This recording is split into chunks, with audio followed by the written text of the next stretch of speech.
il m'obéit, c'est sympa. On va commencer par Poison quotidien, un nouveau titre sorti chez Akata, et c'est Fumble qui va nous en parler. Absolument. Excusez-moi, je reviens dans la conversation. Ah oui, d'accord. J'étais en train de déballer un autre manga. Poison quotidien, oui, c'est comme son nom l'indique, du slice of life un peu sordide. Un peu sombre, ouais. Un peu sombre, mais pas tout à fait encore, on ne sait pas trop. Par contre, c'est un titre de Minoru Furuya qu'on connaît maintenant assez bien chez Akata, puisque c'est l'auteur de Imizu. Ah oui. C'est aussi l'auteur de d'autres choses un peu plus barrées, comme Saltines et Gerizitz. Donc, ce qu'il faut savoir, c'est que c'est son premier titre qui date de 2003, Poison quotidien.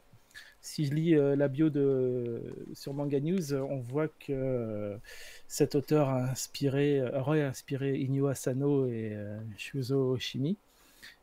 Si je repense à Saltines ou Gerizitz, ça paraît un peu bizarre. Par contre, quand tu lis Poison quotidien, tu te dis effectivement ça a pu inspirer Asano et Oshimi.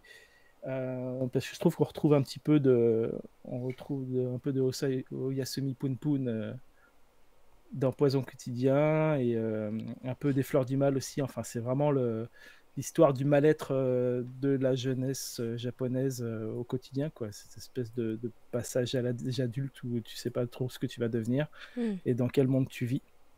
Et donc, ça raconte l'histoire de Yusuke Ogino, qui est un lycéen normal, avec une vie un peu pourrie, vu qu'il est harcelé par le gros con du lycée, hein, qui est aussi limite dangereux.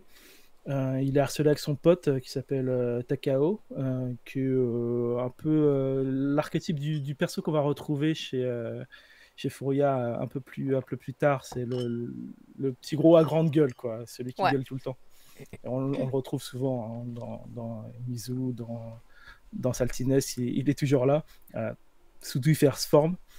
Et c'est le quotidien de ces deux personnages, et surtout Yusuke qui, lui, s'évade dans une passion qui est la passion de la moto. Donc, à l'encontre des règles du lycée ou même de la vie de ses parents, on ne voit pas les parents, les adultes ne sont pas présents. C'est vrai. C'est vrai. Va passer le permis moto. Avec dans l'espoir un jour d'échapper un peu justement à ce poison quotidien, donc où il se fait harceler, où il est emmerdé par des gens qui sont à la limite de la sociabilité. Il y a notamment une fille complètement hors norme qui lui court après. Il tombe amoureux d'une autre fille qui est à son cours de code, et où ils vont commencer à lier une espèce de relation un peu bizarre avec elle et sa copine. Il y a son pote Takao qui est lui aussi fan de moto, mais parce qu'il l'a engradé dedans, mais qui s'éloigne aussi un petit peu. On voit qu'il est en train de perdre plus les pédales que lui-même par rapport au harcèlement. Donc c'est assez malsain comme quotidien, c'est assez bizarre. Si tu prends par exemple, bon, Gerizitz, c'est complètement barré, ça n'a pas lieu d'être. Saltines aussi, mais il y a une sorte de boucle plutôt amusante, en fait, c'est un peu de la folie. Imizu, qui était plus vieux, qui était son... Non, Imizu, c'était le premier. C'était le premier titre, autant pour moi. C'était en 2001, et c'était une sorte de spirale infernale. C'est-à-dire que le héros commençait déjà bas, et il descendait encore plus bas. Et pour Poison quotidien, en fait, on parle du poison quotidien comme de tout ce qui se passe dans cette vie un peu sordide, mais il y a aussi de l'espoir. Et moi, je trouve que dans ce premier tome, c'est surtout l'espoir qui ressemble à un poison, qui revient assez régulièrement, ce qui fait que c'est une sorte d'ascenseur émotionnel, en fait. C'est plus une sorte de montagne russe, voilà. On voit que ça se passe mal, et tu te dis, oh là là, ça se passe mal.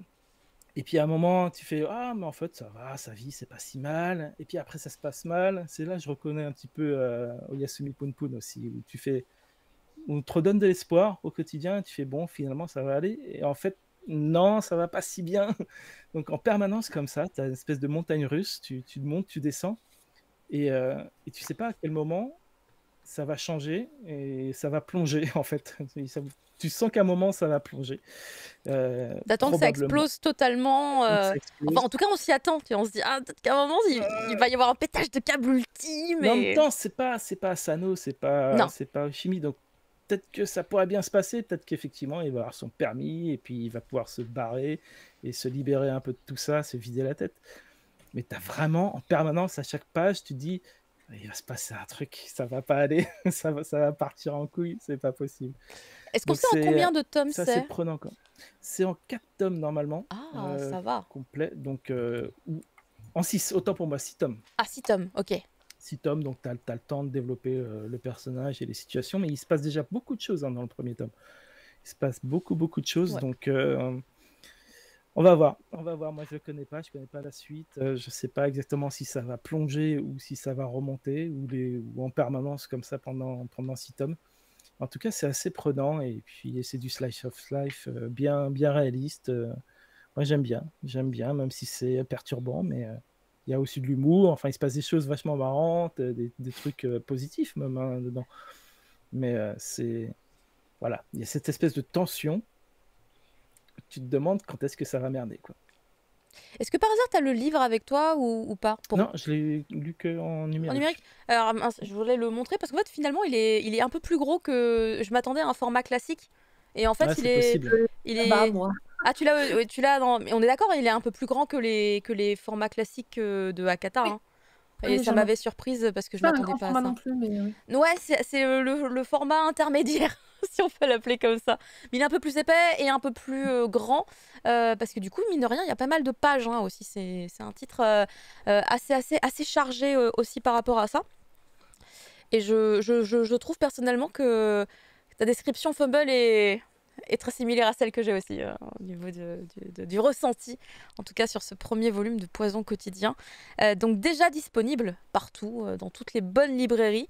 Mais effectivement, ce n'est pas une lecture qui vous fera sauter de joie. Ou alors vous êtes bizarre, mais ça ne nous regarde évidemment pas du tout.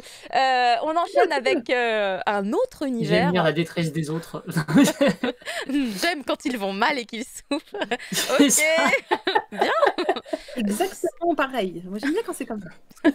Ok, d'accord. On va maintenant passer à la review de Thunder qui va nous parler des chroniques des 7 cités qui sort chez Noévé ou est sorti